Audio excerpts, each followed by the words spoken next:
You have the right to remain silent. Anything you say can and will be used against you in a court of law. You have a right to an attorney prior to and during any question. If you can't afford one, the court will appoint one for you. Do you understand your rights? When the wolf is at your door, your running's over, that's for sure. He already knows all about you. Cut you down, no matter by you. Now you better walk the line. Real life, real crime.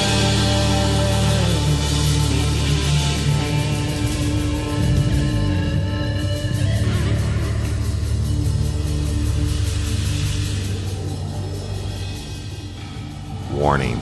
This episode of Real Life, Real Crime, the podcast, may contain descriptions of acts of violence or that of a sexual nature and should be for people that are 18 years or older. Heed my warning, people. I do not get the facts of these cases off of the internet or from some television show. The facts I'm retelling you were presented to me by the victims of the crimes or the perpetrators who committed the crimes against the victims. My descriptions of the crime scenes, what I saw with my own two eyes. If you're going to get offended, please turn this podcast off now. Thank you.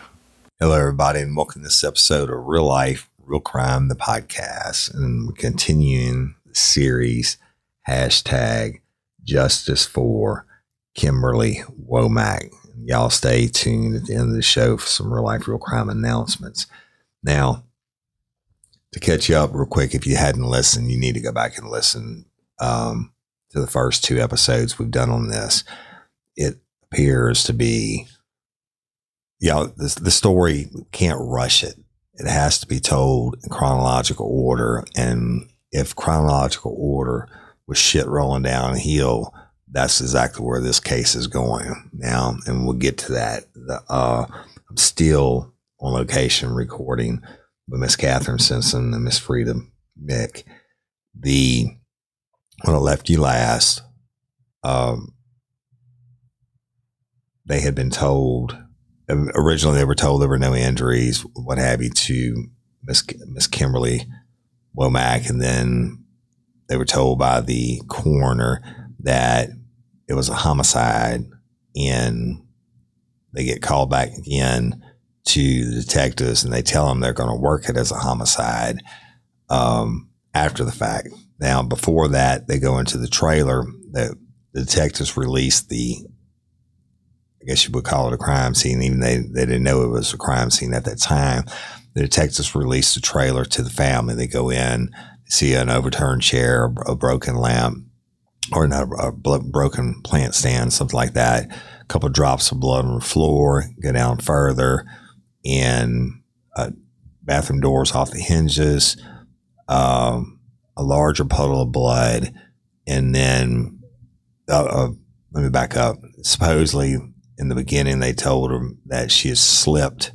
Now, get this, and I'm thinking about this before we're recording again, that she had slipped, and that's ultimately what caused her death. Now, the autopsy showed, don't forget this, people, it's important, she had broken ribs. You know how much force it takes to break a human rib. Mine have been broken, and I know it broke them, and it was a lot of force, okay? But she had that.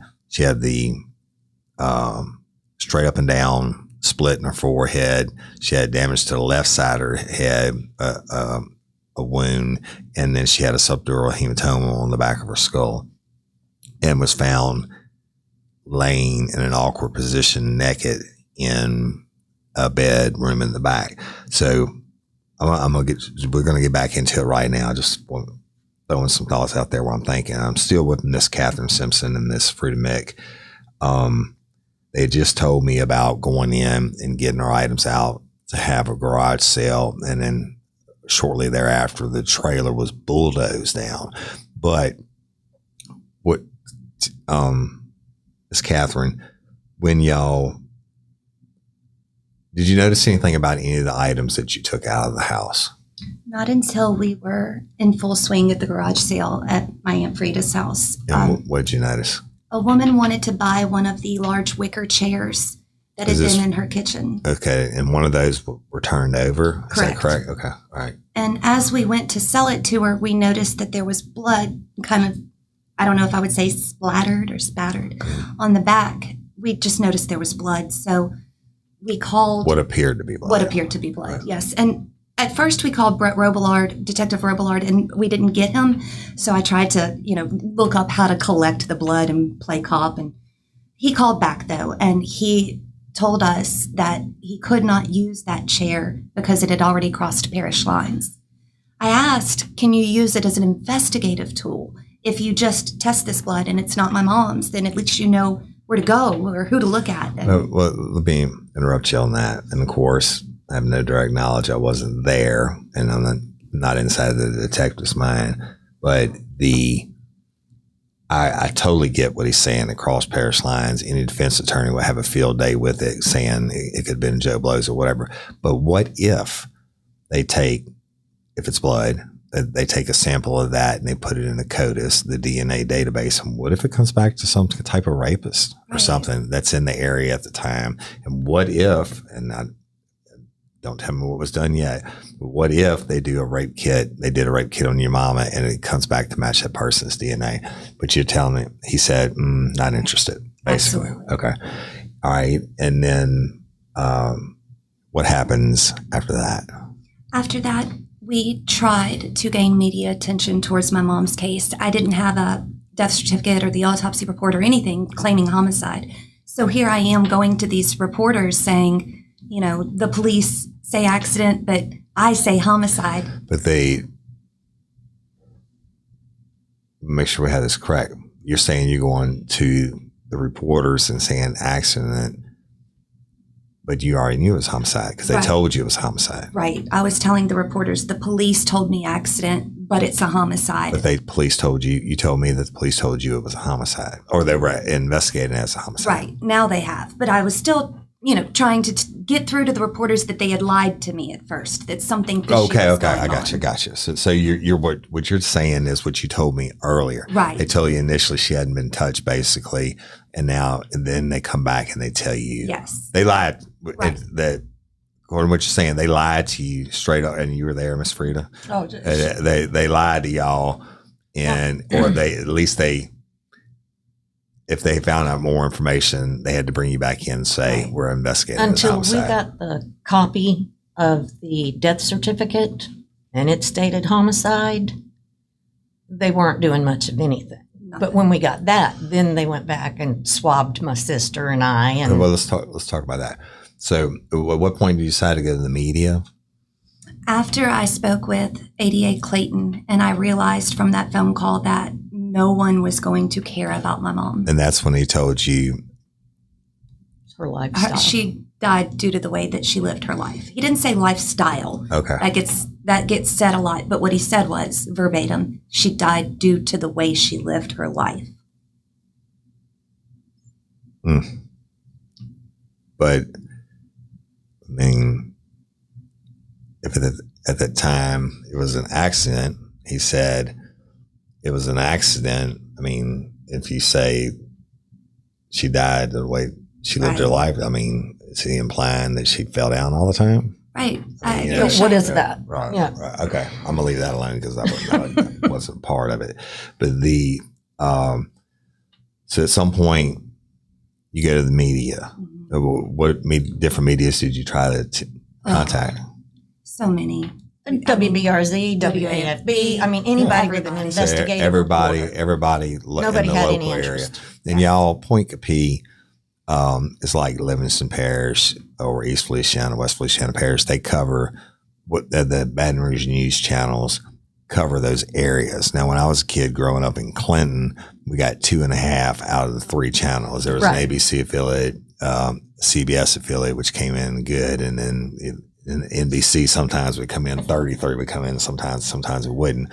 So y'all reached out to all these people, and what did they say? Nothing. If I got any response at all, I was lucky. Okay. But I realized from the few little responses I did get, I finally understood that it was coming across as though I were the one who was claiming homicide, not the coroner. Right. It was coming across as though it was just my suspicion. Right. When I have no claims in this whatsoever. I'm sort of caught in between claims.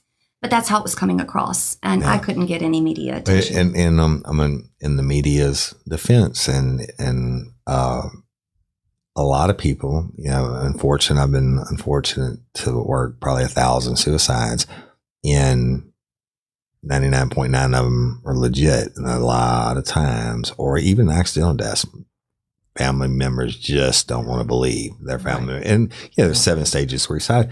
Not defending them, not saying it was right, but so you're getting little or no response back. Right. And when was it that you had that phone call with?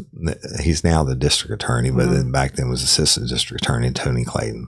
The phone call was the first week after she died, after I realized that the police had lied to me. And then they brought y'all back in after, just so I have the time frame straight in my head. They bring y'all back in after that and tell you they're working it as a homicide. Yeah. Correct. After he told you he's the one that said accident. Yeah. Okay. All right. So I'm straight on my time frame. Okay. So you don't get much media response, and what happens? So I did what I could for a long time. I tried to fight. At 29 years old, I had no exposure to politics, no exposure to law enforcement. I didn't know what I was doing. So I tried, but after a while, I was very traumatized from the whole incident, and I had to stop and take care of myself, take care of my family. I understand. And years went by, all the way up until the very end of 2019. Mm-hmm. We both thought that this was done. It would never come back up again. Yeah. It was over. Meaning that no arrest was going to be made. Nothing would ever happen. But as far as you knew, that technically it's still listed as a homicide. Right. Right. Okay. We thought that, what I need to know what my mom went through. I need to know what happened to my mom. That's understandable. But it's so that you take care of yourself, life goes on, right? But from 2008 to 2019, in 2019, what happens that kicks it back up? So in 2019, Jim Hummel with KATC in Lafayette, he wanted to do a story on how statewide coroners are cremating homicide victims without, I guess you could say, without discrimination. The law at the time said that a homicide victim could not be cremated. So he did a story on that, and he found me, and it included my mom's story. And so I was a part of that special, and that special led to an article in Louisiana Voice by Tom Aswell, and then another article in Bayou Justice by H.L. Arledge.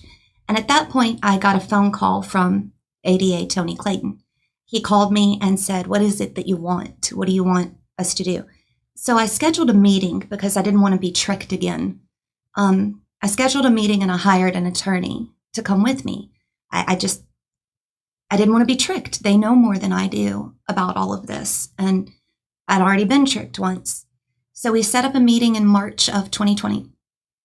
My 2 attorneys and I went, and it was DA Ricky Ward, ADA Tony Clayton, Detective Lester Jarrow, and Detective Craig Dabity. Now, due to some ensuing affidavits that I'll get to later, I never am sure if it was Craig Dabity or Stacy Devilier, but it was one of the 2 of them. We'll get to that part later. In this meeting, I requested the records in my mother's case, the investigative file. Louisiana law says after 10 years within a prosecution, it belongs to the next of kin. That's correct. So I didn't think it would be a big issue to get those records. And once again, Tony was extremely belligerent, and he said that I would have to fight him up to the Supreme Court to get those records. I think said this in front of your attorneys? Yes. I think he must have referred to the Supreme Court at least 3 times. It was a place he was very anxious to get to, which let me know that it must not be a friendly place for me. My attorney asked him, "Why aren't we on the same page?" And he said, "I want prosecutorial immunity in this case. I don't want to be involved in this case." And I said, "Why?" And, he didn't respond to me. They did have the box of evidence out on the table, and I asked what was in it, and they pulled out a manila envelope that was labeled fingernails. And I was shocked because in 2008, I asked, did anybody collect her fingernails? And I was told no, because everybody thought it was an accident. Well, here I am 2020 and there's fingernails in front of me. So I asked about that, and Tony Clayton explained to me that the lab tech who collected my mother's fingernails did so with her personal fingernail clippers, thereby contaminating my mother's fingernails with her own DNA.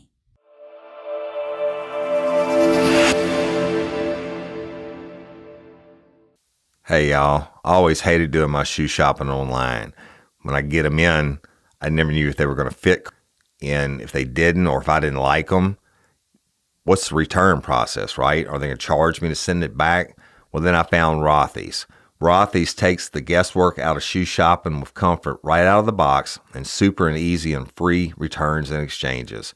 From the unbeatable comfort to the fact that you can wash them, what more evidence do you need that Rothy's shoes check every box? People's Magazine named the Pointe the best flat for their first ever Styles Award in 2021. The Pointe and the flat from Rothy's may be the usual suspects that you've heard of, but they also make insanely comfortable sneakers, loafers, ankle boots, and more. The best part is everything Rothy's makes is better for the planet. They've repurposed millions of water bottles into the signature thread that goes into every single one of their products. Y'all, I ordered the Hudson's men's tennis shoes, and they're simply the most comfortable, best looking tennis shoes I've ever owned. I can wear them with jeans, shorts, whatever. I can wash them because I'm notorious for getting my stuff dirty, right? I can wash them and they are like brand new. But the comfort can't be beat. Durability, I'm hard on my shoes, and these last, y'all. I'm telling you. But Rothy's is so much more than just men's shoes. It's women's and everything else that goes with it. Solve the case of your next favorite spring shoe with Rothy's Plus. Get $20 off your first purchase at rothys.com/RLRC. That's $20 off at ROTHYS.com/RLRC.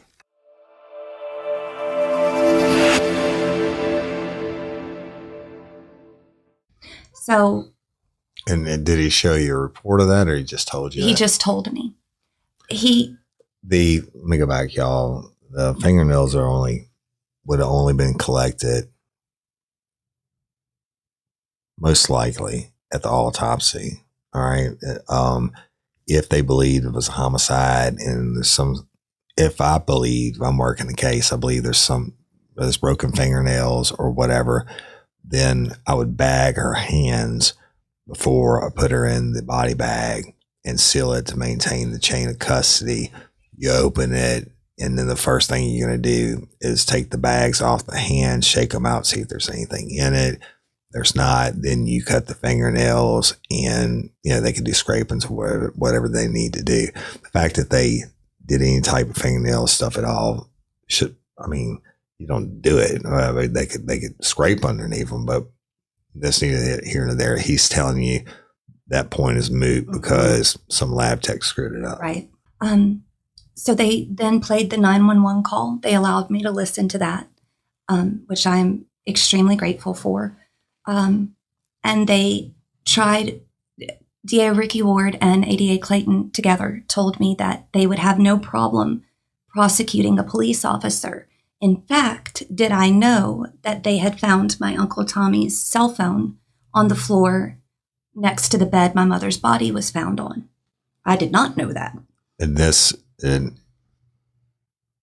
she's found nude in a bed supposedly that she didn't use. Right. And whether the damage happened to the bed before or after, the footboard and the headboard had damage to it. Mm-hmm. And they bring up the fact that that your uncle, at that time he was a West Baton Rouge Sheriff's Office detective. Yes. And his phone is found next to your mother's nude body. Correct. I had no idea, and I was kind of Wow. shocked. I wasn't sure if I should believe it, because why are you... And they told you this in front of your attorneys. There's no Correct. no doubt about this. And then afterward, it was confirmed afterwards when I did eventually receive the investigative records and the CSI photos. I can see all of that down there. And her electric bill was in his name, and her personal phone was in his name. Meaning your Uncle Tony. Uncle Tommy, yes. Tommy, I'm sorry. Excuse me. So I left that meeting without any agreements. They told me that they were not going to give me the records. Again, Supreme Court. You know, it didn't go well. It didn't go well at all. I had 2 questions that I wanted to ask, and my attorney gave me the signal when it was okay. So I asked Tony Clayton, when I spoke to you in 2008, first I had found out in that meeting that he had been at the scene. And I said, when you were at the scene, is it fair to say that you were concerned about what happened and you had wonders about the incident? And of course he said yes. And I said, so then why, when I called you, did you call me a conspiracy theorist and blame my mother's death on her? And instantly he said, did you record that conversation? And I said, wouldn't you like to know? And there was nothing else discussed about it. And my only other question that I wanted to ask was to Lester Jarrow, because he was in the room, or was it Craig Dabity? One of the 2 of them, who was in the room back in 2008, the day they told us that the coroner had declared my mother's death an accident. And I said, why did you lie to us? Why did you give us this story? And he said, no one told you that. That's not what you were told. And But you weren't alone in the room. correct. Who else was in the room with you? Let's put it My on. aunt and We my were other all aunt. told Miss Frida. it you was heard an that. accident. Yeah, and who was the third person with y'all? My sister Darl. All right. So he said you were never told that. He didn't realize, I don't think, that That I had family at the time that was with me. He thought it was just me. well, it's been a long time. Mhm. It's been 11 or 12 years. And he said that, and I said, you told my whole family that. And there was just a lot of staring into laps and no words. And so I left the meeting, and my attorneys and I filed a lawsuit to get the records. Right. And the day after that meeting, 2 days after that meeting, my attorney called me. I was already back up here in Shreveport, and my attorney called and said, Tony Clayton ran into the other attorney, Seth Guidry, at Churchill's last night. And Seth Guidry was in the room for that meeting. Correct. He said, Tony Clayton would like to know what kind of settlement you would want to go away. Only he didn't say settlement.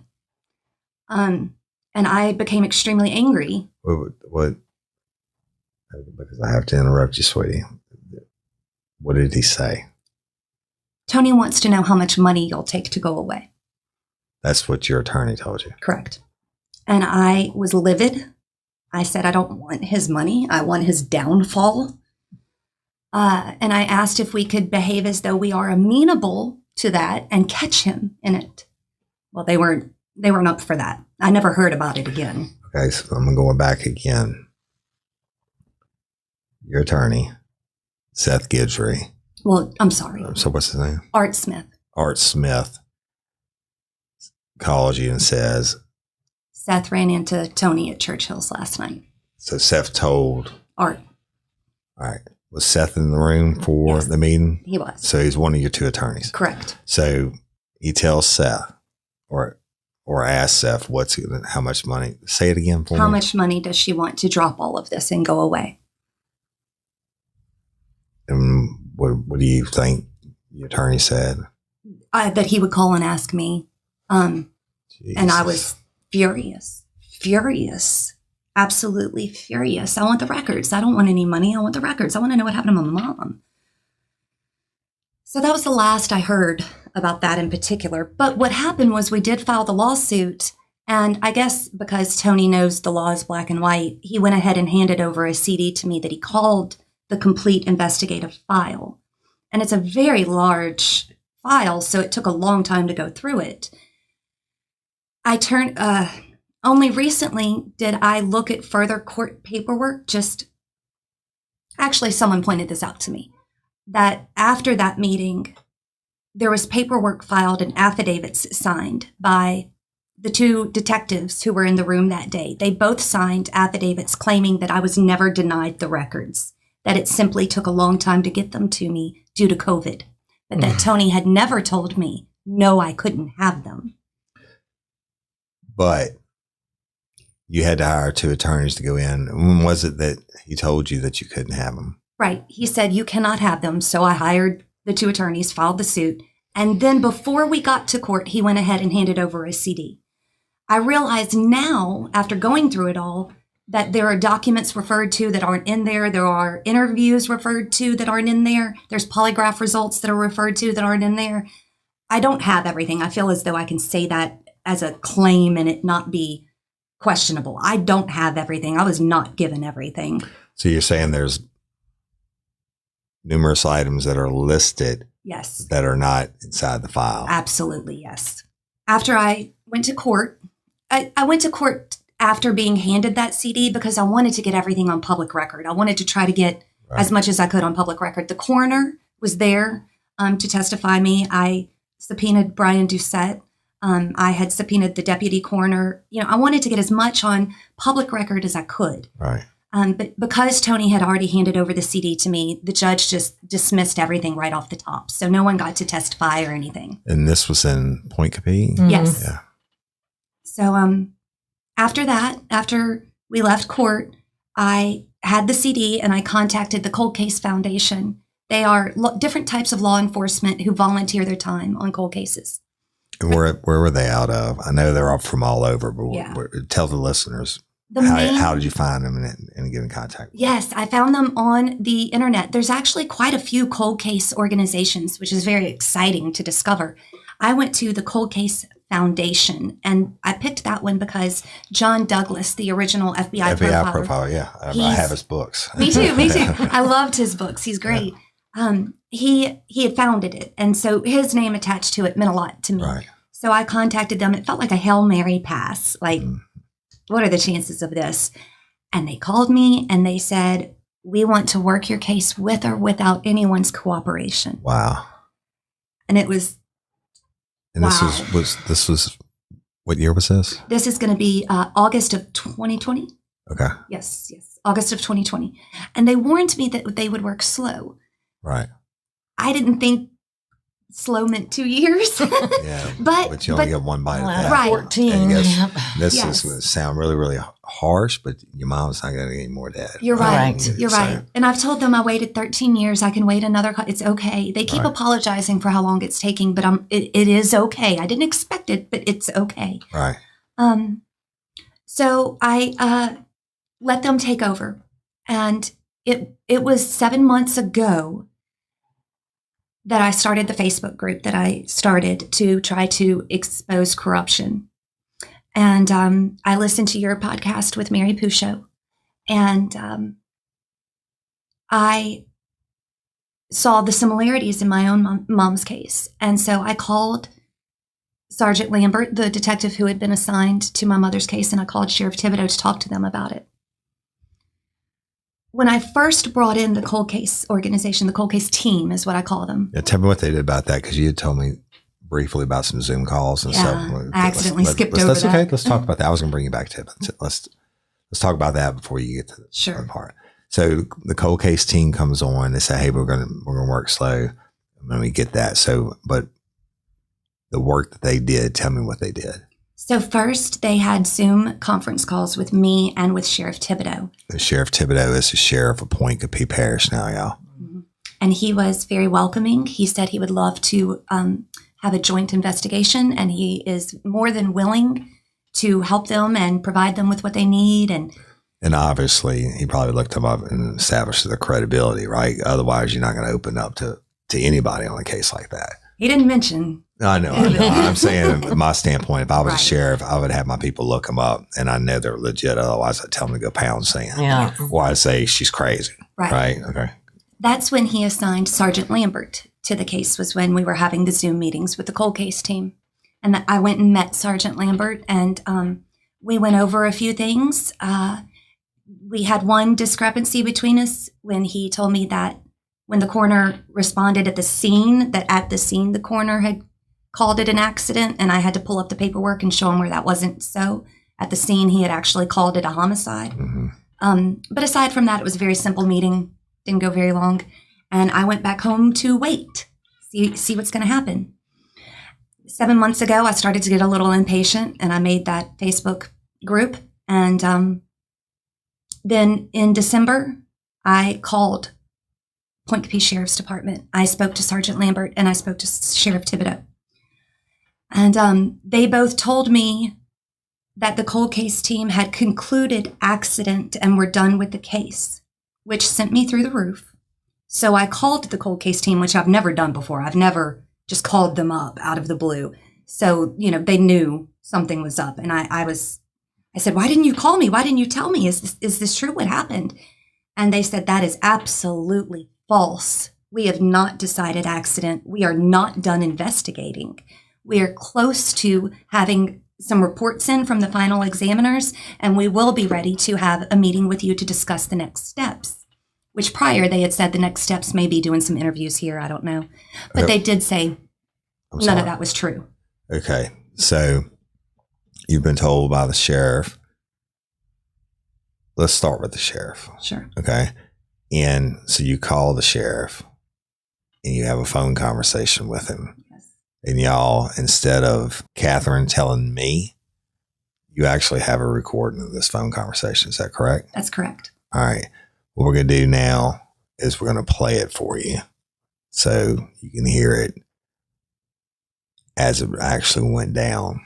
All right. The one thing I want to try to, Catherine, stay away from on this case is people trying to say that maybe not being truthful or the whatever. Of course, I only know the story that you're telling me, right?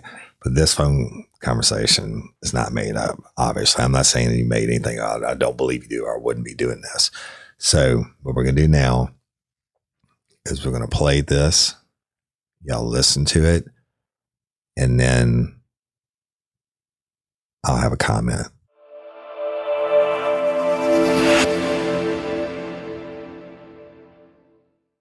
What do the U.S. News, PC Magazine, and Popular Science have in common?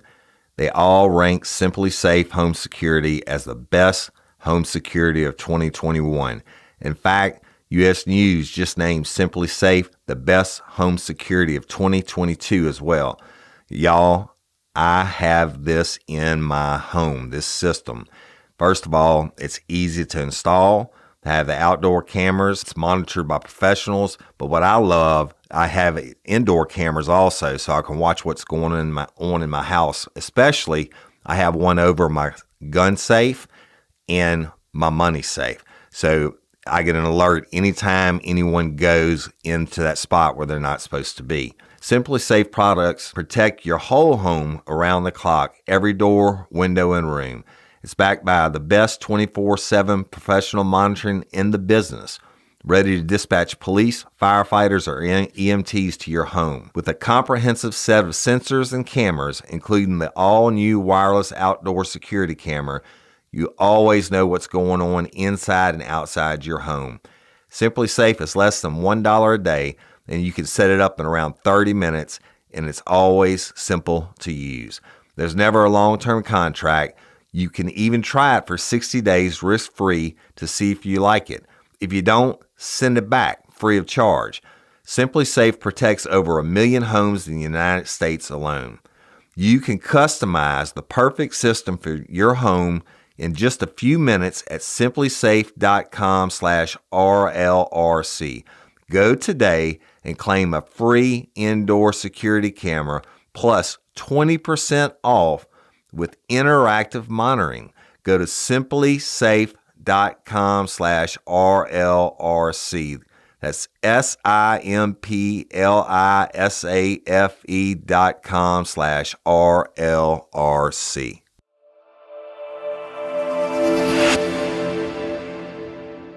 Sheriff, are you there? Yes, ma'am. Okay. I just spoke with Sergeant Lambert, and he answered all of the questions that I had.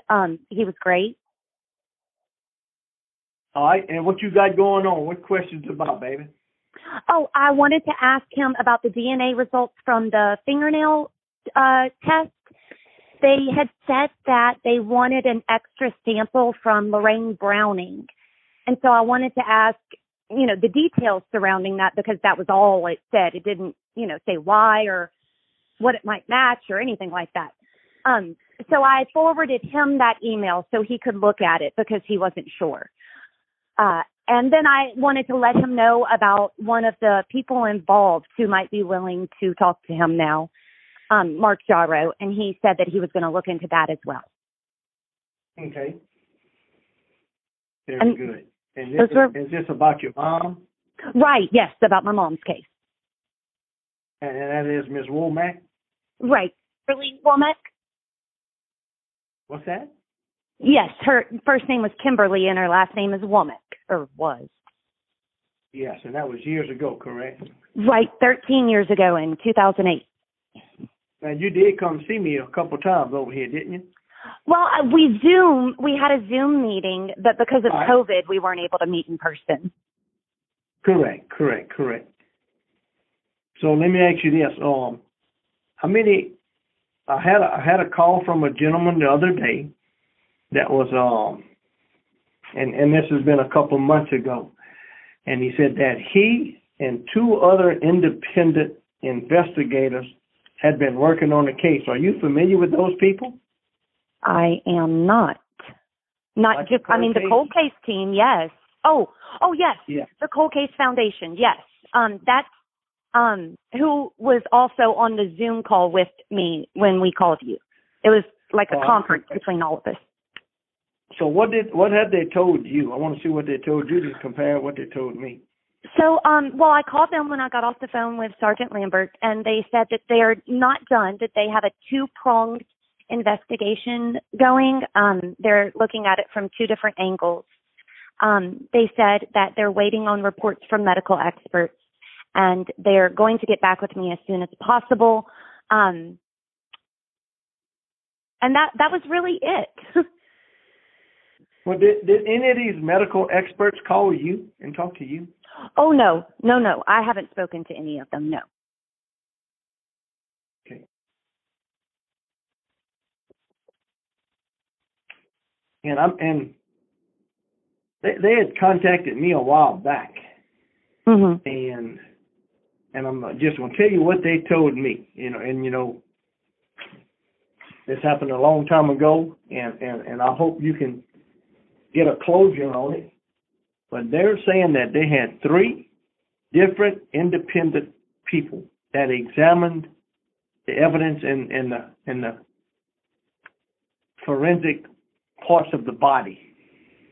And that all three of them came up with the same conclusion, that they thought it was accidental. Huh. So I'm wondering, had they not talked to you? No. In fact, I asked them today if that was their conclusion. Why would they call me and tell me this when you're the one, that's more involved in, I'm not more involved. It's your family member, Mm-hmm. They're volunteer FBI agents. They comprise the Cold Case Foundation. Excuse me. They asked if they could have the FBI lab test all of the evidence, but Sergeant Lambert didn't want them to do that. And I asked them today if they had reached a conclusion in their investigation, and they said they have not reached any conclusion. They are still waiting on reports from other medical examiners. All right, well, did these medical examiners not call you or these other guys? No, they worked. I'm wondering why they called me. You understand what I'm saying? Right. Well, when I first applied for the Cold Case Organization to review my mom's case. That was when we, the three guys and I had the Zoom conference call with you. They wanted to call you because, they want to keep you in on the loop and I do appreciate that. I really do, because if something wasn't handled right and something was messed up, I definitely wanted to be right, because I'm in Pointe. I've been here my whole life. Right. Yes. So that's why they're calling you. Okay, and I wonder why they didn't tell you the same information. That's why I know what I. Me too. That is very confusing. I emailed them It is. and told them that it would probably be best if we had a Zoom conference again so everyone could get on the same page. I think so too. And the one lead guy was telling me that 3 different independent people, and I thought they was like coroners or something, and they all came up with the same exact conclusion. Huh. That the wounds on that body were accidental and nothing to do with a homicide. So And have you looked at I had assumed that they talked to you and told you the same thing. No, they didn't tell me anything like that. Have you seen the pictures? Have you reviewed the crime scene photos? No, ma'am, I didn't, because I'm not a detective. But I mean, have you looked at them? I have, yes. And what confuses me about it is that there's 3 different blows to my mom's head, plus the broken ribs, plus the strike marks on her back, plus the ripped up elbows, and plus all the defense wounds on her hands, and plus the ripped up kept talking about 1 blow to the head. These coroners. Well, the autopsy showed 3. And examiners. The Right, autopsy but they were showed saying 3. there was only 1 that they thought caused injury. And I'm just telling you what they told me, and I might be able to interpret it a little bit. There's a mark on her forehead. I'm not saying a hatchet caused it. This is just the only way I know how to describe it. It's a linear mark, like a hatchet would make on her forehead. That's extremely significant. But then the subdural hematoma that actually killed her is on the back of her head. But then there's another blow to the left of her head. Now, the coroner, Dr. Kellerman, told me that after the blow to her head, death would have been immediate, that she wouldn't have been able to stand up or stagger around and cause all those injuries on the front, back, both sides. Right. Well, Lord, young lady, I wish, I don't know why they're not talking to you. Why they call me? I'll get them on a conference call if we can schedule that. Yeah, we need to do that. Yes, we do. I agree. Yeah, figure out what's up. No, did someone call me and told me that you had put some stuff on Facebook talking bad about me and my sheriff's department? Oh, let me send you the interview so you know. I can send it to you as soon as we get off the phone. I said that you had accepted the help of the whole case with Robert Burns of Sound Off, Louisiana. I said that you had accepted the help of the Cold Case Foundation and that I was super excited to see what was coming. And it was nothing at all detrimental about you or your department. But did you type something on Facebook maybe? It's quite possible, yes. Okay. And that's what I was wondering. I'm not doing nothing but try to help you. I don't know if there was any miscommunication. I'm just trying to do everything we can. I'm not trying to stop you in any which way or form at all. I'm so thrilled. Thank you. I'm eager to figure out. I'm eager to figure it out as well. It's overwhelming to hear the word accident when I'm looking at my mom's body and her black eyes and her bleeding nose, and she's got injuries on every surface. There's no way it was an accident. And every time I hear that, it just makes me more angry. I know that the homicide. I understand. You know what, now, I was working at that time, but I was a civil deputy. So, I never was a detective to work on it to see it. You know what I mean? Right. And if you haven't even seen, the crime scene photos, you wouldn't have anything to base, you wouldn't know. No. And what I'm basing on is strictly is this group of people that called me a month or so ago, saying they wanted to give me a report. And I guess it's good. You're the one that needs to report more than me. And I'm glad they kept me in the loop. But that's what they were saying, that they had talked to 3 different forensic examiners and they came up with the same conclusion that it was accidental. Hey, I wasn't there, so I don't know, but I'm just telling you, why did they call me and not you? I don't understand that part of it. I asked them that. I asked them, why didn't you guys tell me? Why didn't you call me? And their answer was that they were waiting for more information before giving me their final report. Oh man, it sounded like they gave me their final report, you know. And here I was hoping they would help. Yeah, and look, believe me, I hope we can find the right part of this and shucks. You know what I mean? I do. I understand. And I definitely appreciate you calling me back and helping me figure out what's going on with the cold case team. I think it'll be a good thing for us all to talk and nail down what they've actually said, you know? I think perhaps they're not wanting to tell me something I don't want to hear. I don't know. And I know it's very hard. You understand? I do know that. It's very hard for you, no doubt. Thank you. But I am here. I mean, I'm definitely not against you in any which way at all. Okay? I appreciate it very much, Sheriff. Thank you. Not at all. No. Sure. Should we? Well, actually, what I'll do is ask the cold case team when they're available, and then I could email you and let you know. Yep. Let me know. Okay. Yes, fantastic. Thank you. All right. Thank you, and good Okay. luck. Have a good one. You too. Bye-bye. Bye-bye. All right, y'all, you just heard it.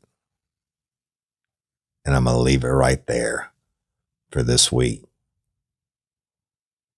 Got to tune in. Sugar's turning to shit. It's going downhill. It is what it is. And I'm Woody Overton, your host of Real Life, Real Crime, the podcast. I'm almost, don't even feel like saying the podcast things I need to say, y'all, but I'm concluding this week's episode. But I've got to say thank you to my Patreon and convicts. I would not be sitting here doing this if y'all didn't subscribe.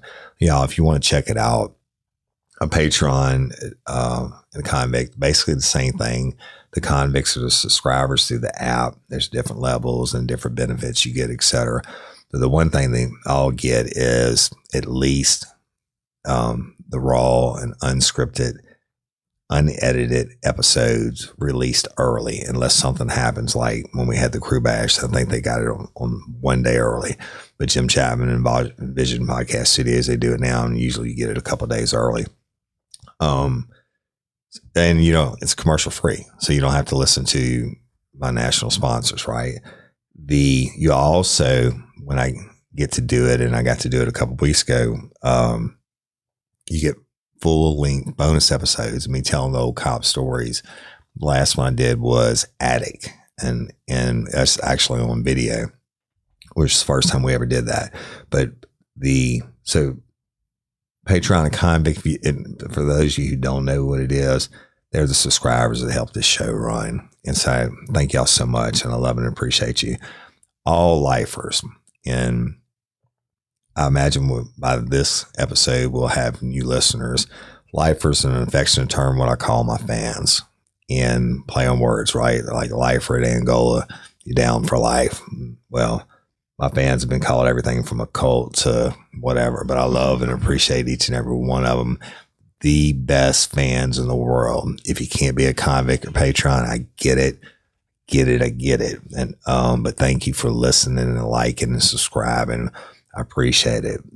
Our YouTube channel, y'all, you can go watch the video of this interview and go to YouTube, look up Real Life, Real Crime Podcast, and subscribe to it so you get any videos when it comes out, any new videos when they're released. And it's not just the episodes, y'all. I'm putting up other videos also. Instagram at Real Life, Real Crime. I'm putting more stuff up there. And of course, go download our free app from the App Store, Real Life, Real Crime Community app. And it has everything Real Life, Real Crime. And that's where the convicts subscribe, y'all. And to get all their stuff out of the canteen. And again, convicts is an affectionate term. The difference between an inmate and convict.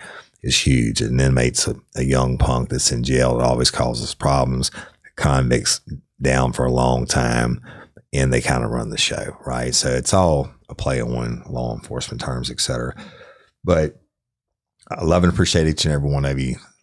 Got to tune in for the next episode. It's going to blow your mind.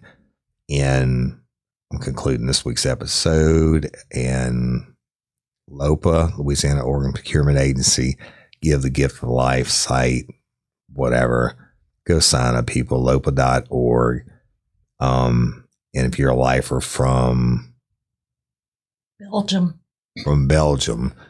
then, and you want to be an organ donor, go to lopa.org and sign up. You don't have to be from Louisiana. And y'all, LOPA's a nonprofit, and they're my jam. You know that. Then I'm Woody Overton, your host of Real Life, Real Crime, the podcast. Until next time or ever, don't let me catch you down on murder. Bye. Peace.